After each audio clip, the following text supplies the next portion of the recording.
ولا تكونوا كالذين نسوا الله فأنساهم أنفسهم أولئك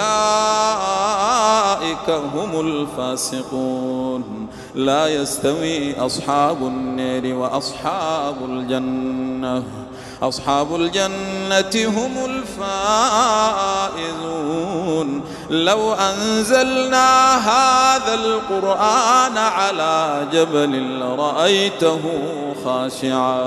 لرأيته خاشعا متصدعا